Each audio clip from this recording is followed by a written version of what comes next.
May mga ilang bagay po, no, na magandang masilip natin dito po sa mga talata na banggit ni Pablo. Una po, sabi po doon, no, we should stand firm and hold on to the truth. Paul was sending a lingering message of warnings and comfort to the Thessalonian church, sa mga kapatid po doon, to stand and stay in the truth they already heard and possess. One that God has already written in their hearts. Sabi po doon, to adhere to the teachings they receive. Despite yung mga naririnig nila, mga subok, mga naririnig nila, mga usap-usapan, mga pinagdadaanan ng bawat isa.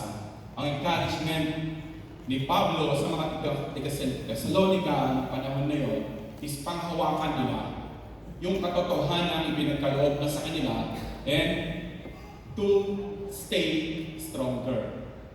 Yung video clip kanina, mga kapatid, is the Battle of Thermopylae, na kung saan yung mga Spartans, yung mga Spartacus, they won the battle. They should have been consumed or the throngs and the thousands of soldiers of King Cyrus of Persia. Napakarami nun. Alam nyo ba, in history, kapag mayroong mga rain of arrows, bihira ang nakakaligtas doon. So the story of how the bravery of the Spartans, o tatlong daan sila sa istorya, they managed to, sabi nga ng Leonidas, this is where we hold them. This is where we punish them. May bagyong parating. Marahil katulad ng marami, we are a little worried about Yuan PH. Today we are, I think, storm signal number 3 na tayo. Pero tignan niyo po kung ano ang mas pinili ninyo. Instead of staying at home, instead of keep on worrying, instead of looking above, at hinihintay natin ang pagbagsak ng malakas na ulan, here we are today, testifying that we should, or I must go to the house of the Lord and pray. Palakpakan po natin ang ating Panginoon. So we must hold on, sa promise sa atin. Kung inaamin mo sa sarili mo na anak ka ng Diyos, at sabi din sa ating binasa kanina, ikaw ay hinirang, ikaw ay pinili, po pwede ka bang iwan at pabayaan ng Panginoon mo. So una ang tandaan po natin, sinasabi po ni Pablo at pinapaalala sa atin ng Panginoon ngayong umaga, is panghawakan natin yung ating pananampalataya, panghawakan natin yung buhay na binago ng Panginoon, panghawakan at ipahayag natin na kahit sa gitna ng malakas na unos o anumang pagsubok sa buhay, ang Diyos ay palagi nating kasama. Pangalawa po, sabi po doon sa verse 3 to 5, do not be deceived.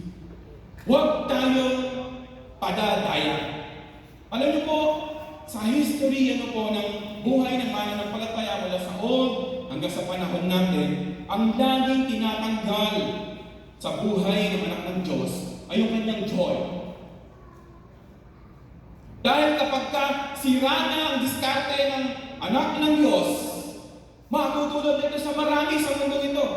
They will start worrying. They will start being frightened of what is to come. Tingnan niyo po yung charts natin. Many of us are supposed to be here declaring the goodness of the Lord, clinging to His promise na kahit umalis ng bahay at magtungo sa sanctuaryo, hindi sila kababayaan ng ating Panginoon. Amen po. So today, we are manifesting that we believe and we trust the Lord because He is the God of storm. Amen po ba? Kung mayroong storm sa buhay natin, hindi na papalitan ito kailanman ang kapangyarihan ng Panginoon sa buhay natin. Kung ikaw ay pinili, ikaw ay hinilang ng Panginoon, mayroong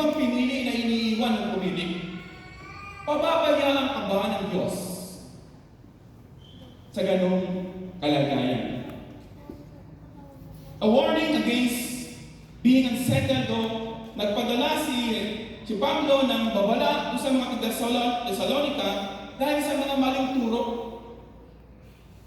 na di nawaga yung naririnig nila ay yung din yung sinabi sa kanila ni Pablo nung si Pablo ay nasa kanila. Sa panahon ito, marami ang tatayo at sasabihin sila ay nasa panig ng Diyos. Marami ang magsasalita patungkol sa mga pangako ng Diyos.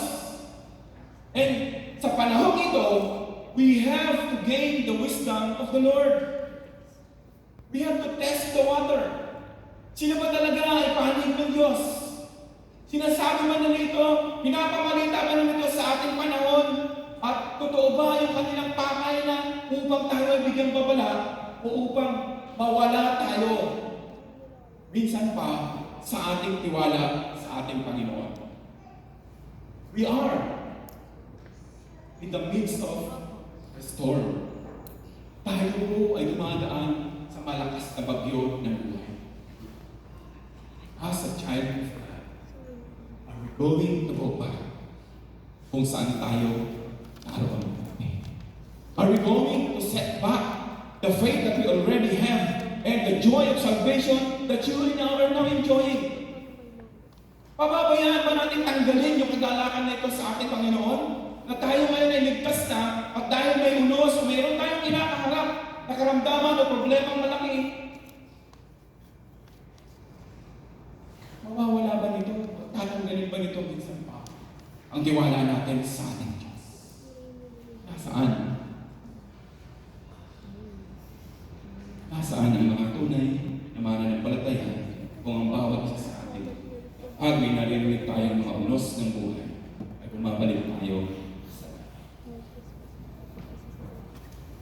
pero katulad ng mga Spartan soldiers sa story, kahit they were only 300 in numbers against a stronghold of Syrian armies, they stood and held their grounds. At ang labanang iyon sa Thermopylae ay naging daan upang umusbong ang pag-asa sa ibang mga Spartans. Ganun din yung mensahe ng Thessalonica sa bawat isa sa atin. If Diyos United Methodist Church, palagi natin sinasabi, we are close to 300 in numbers. At kapag kami naririnig tayo mga banda, mawawala ang namin sa atin.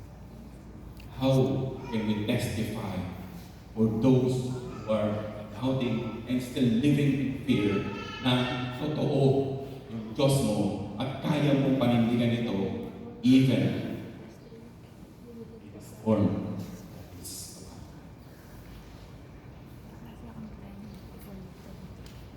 Yung pong training ng mga Spartans na ito sa history, 1:12.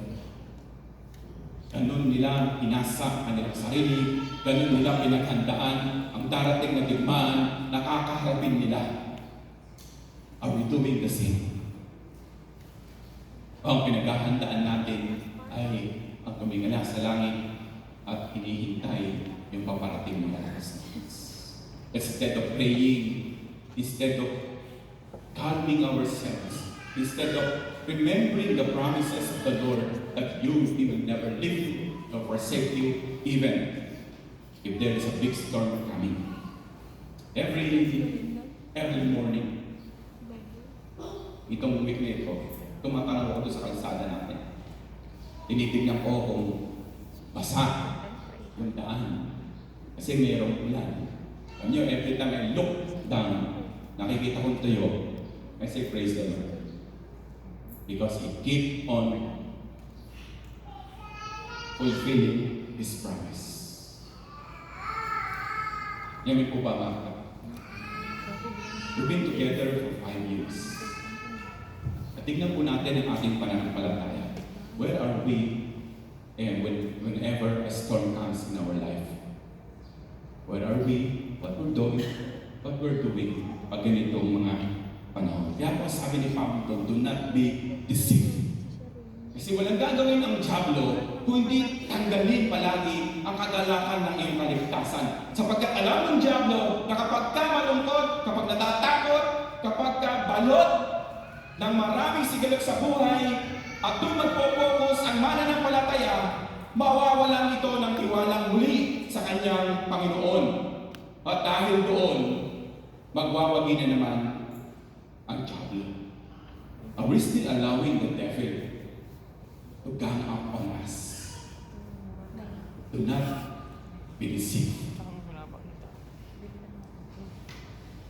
Pangatlo po, pagkatapos ng warnings ni Pablo doon sa mga taga-Thessalonica, sabi po niya sa verse 13 and 14, you are chosen for salvation. Pinili ka, hinirang ka para sa kaligtasan. Aren't you happy na ang daming tao sa mundong ito may isa ka sa pinili ng Panginoon? And He wants His purpose to manifest in your life. But if we will always living in fear, nalilito tayo pag may dumarating mga pagsubok, how this faith will manifest. Paul encouraged and reminded believers that God chose them.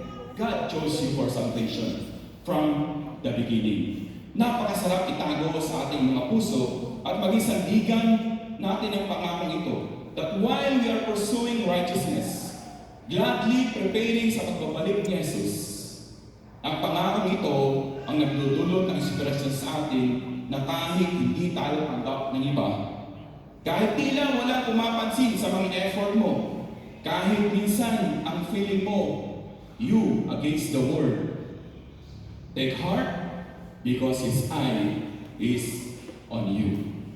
Just continue doing the right thing. Hindi lahat, tandaan niyo po, ay pinili at binigyan ng karapatan ni Jesus na maligtas. Pero ikaw, ibinilang Kanya. Pwede bang palakpakan natin ang ating Panginoon? Do not let anyone take that away from you. Sa uli, sabi po niya, encourage niya, just endure in the faith. Manatili, magtiis kayo, manampalataya kayo, huwag mawawala sa inyo iyan. Kung yung 300 Spartans ay natakot agad, dahil sa dami ng mga Persian soldier, wala na sanang victory na nangyari sa Battle of Thermopylae. Kung si Pablo at yung mga naunang alagad ay sumuko na dahil sa dami ng mga Roman na palaging tumupusik sa kanila, sana hindi na nakarating sa ating mga hintil ang kaligtasan. But God did not allow it. Bakit? Because like you and me, sila din ay pinili. So sabi ni Pablo po, at pinapaalala sa atin ng Panginoon ngayong umaga, endure the faith through God's comfort. Huwag mawala yung mga pangako sa iyo ng Panginoon. That when the storm of life comes, balikan mo yung kanyang mga salita, yung mga pangako niya sa iyo. Kasi yun ang magpapalakas sa iyo, at yun ang magbibigay sa iyo ng courage at ng pagkakataon na tumindig. Manatili doon sa pananampalataya ngayon, at magpatuloy na lumakad at magtiwala sa Diyos na sumigip sa iyo sa tiyak na kamatayan. Verse 15 is a call for perseverance in the face of deception and encourage believers to continue sa kanilang pananampalataya habang hinihintay ang pagbabalik ng ating Panginoon.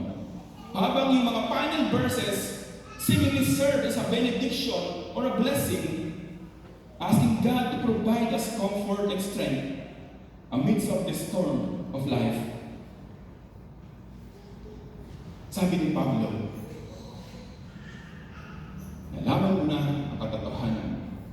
Nasa iyo na ang katotohanan. Now, take hold of it. Stand firm for that assurance of hope that is already with you in Christ Jesus. In parting po, pinapabihis sa iyo ni Jesus na kapag nahihirapan ka na, sumilong ka under His colossal wings. Yung shield ng Spartan soldier, it was tailor-made na ganun kalaki at ganun kakapal. Yes, it's very heavy. Pero tignan niyo po, once you put that cover on his head, hindi siya makakano. Amen po ba? This is the power of the Holy Spirit and those God's promises for you and me. Yun ang dapat natin laging ginagamit whenever we are in travail. Pag meron tayong hinaharap na pagsubok sa buhay, look up. Raise your shield. Gear up in battle. Hindi yung palagi tayong susukot-sukot at hinihintay na lang tayong hatakin tayo ng diablo. Mawala yung ating tiwala sa ating Panginoon. Kapag natatakot ka, raise up your shield. Kagaya ng mga Spartans and take shelter sa immense power ng ating Panginoon. God chose you. Hindi siya nagkamali sa pagpili sa iyo. And because He chose you, God will protect you. Naniwala po kayo doon? And because He chose you, God will sustain you.